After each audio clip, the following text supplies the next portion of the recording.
कहीं से भी बस पैसा आ जाए, मुझे और कुछ नहीं चाहिए। कहीं से मुझे कोई नौकरी दे दे और पैसा आ जाए, सारी प्रॉब्लम्स ठीक हो जाए। तो STD PCO की शॉप भी बंद हो गई। उसके बाद मैं कई जगह इंटरव्यूज़ के लिए गया, हर जगह फेल होता चला गया, कुछ समझ नहीं आ रहा था क्या होगा। अब मेरी लाइफ का टर्निंग पॉइंट आया। मैं एक सेमिनार में गया जो एक मल्टी लेवल मार्केटिंग कंपनी का सेमिनार था। अब मेरी एज उस टाइम पे 18 साल थी। मैं सच बताऊं, 3 घंटे का सेमिनार था, मुझे कुछ समझ नहीं आया, सब कुछ मेरे ऊपर से निकल गया। और मुझे एग्जैक्ट याद है आज भी कि मैं कहाँ बैठा था। आगे से एक ऑडिटोरियम था और मैं यहाँ से तीसरी सीट पे बैठा हुआ था। मैं देख रहा था और इस जगह पे एक 21 साल का लड़का खड़ा हुआ था। जब तक वो बोलता रहा, मेरे दिमाग में कुछ नहीं घुसा, सब ऊपर से निकल गया। लेकिन एंड में उसने एक बात बोली, कहता मेरी एज 21 साल है और मैं महीने का 2.5 लाख रुपए कमा रहा हूँ। उसमें उन्होंने क्या किया होता, उस चेक की बड़ी सी फोटोकॉपी कराई हुई और स्टेज पे खड़े हो गए ऐसे दिखा रहे थे। अब मैं वहां बैठा हुआ जीरो गिन रहा था, 1 2 3 4 5।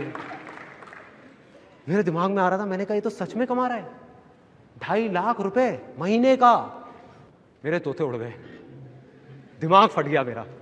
मैंने ये देखा था जिंदगी में कि भैया 10-15 हज़ार रुपए के लेवल पे पहुंचने में भी सालों लग जाते हैं, और यहां दूसरी तरफ एक लड़का है मेरे जैसा ही जो कह रहा है कि मैं 2.5 लाख रुपए महीने का कमा रहा हूं।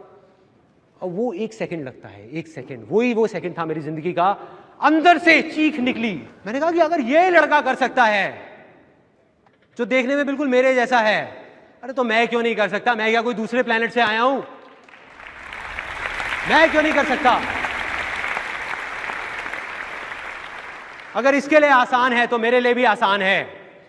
मैं भी कर सकता हूं, कर सकता हूं।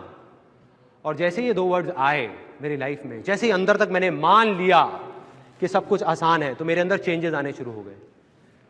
जहां पहले मैं बोलता था कि अरे मुश्किल है, कुछ नहीं हो सकता, हमारा तो टाइम ही खराब चल रहा है, पता नहीं क्या होगा, मैं बोलने लग गया अरे अब आप देखो मैं क्या करता हूं, अरे 2-2 लाख के चेक तो ऐसे ले आऊंगा, कंपनियां खड़ी कर दूंगा, अभी आप देखते जाओ, अभी आपको पता नहीं है क्या होने वाला है। और सब बोलने लग गए थे कि संदीप तो पागल हो गया है। अब ये एक बहुत मजेदार पॉइंट है, जब भी आपको लोग बोलने लग जाएं कि आप पागल हो गए हो, तो आप समझ जाओगे आप सही ट्रैक पे हो।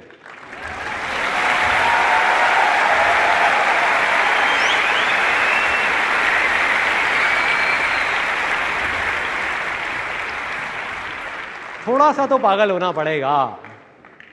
वही हुआ, मैं पागल हो गया, अजीब अजीब बातें करने लग गया। मतलब अंदर से मुझे लगने लग गया बहुत आसान है। लैंड फर्टाइल हो गई, एक स्टेप कंप्लीट।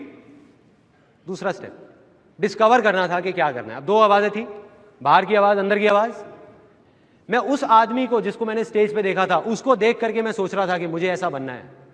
वो ये कर रहा है तो मैं भी यही करूंगा और मैं 2.5 लाख रुपए कमाऊंगा। मेरा इंटरेस्ट नहीं था, मेरे अंदर की कोई आवाज नहीं थी, सब बाहर की थी। तो मैं वहां 20-25 लोगों को लेकर के गया उस कंपनी में, एक ने भी ज्वाइन नहीं किया। और जिनको लेकर के जाता था वो मेरा और ज्यादा मजाक उड़ाते थे कि भाई कहाँ लेके गया था तू, और वो कहते थे तेरा 2.5 लाख का चेक आएगा, उसमें थोड़ा हमें भी दे दियो। तो मतलब मैं फेल हो गया बुरे तरीके से। 2 वजह थी उस फेलियर की, एक ये कि वो मेरे अंदर की आवाज नहीं थी, दूसरी ये कि मैं शेयरिंग नहीं समझ पाया था। मैं वहां लोगों को उनके फायदे के लिए नहीं लेके जा रहा था, अपने फायदे के लिए लेके जा रहा था। मन में क्या था, एक 18 साल के लड़के के, मुझे अपनी फैमिली की प्रॉब्लम सॉल्व करनी है।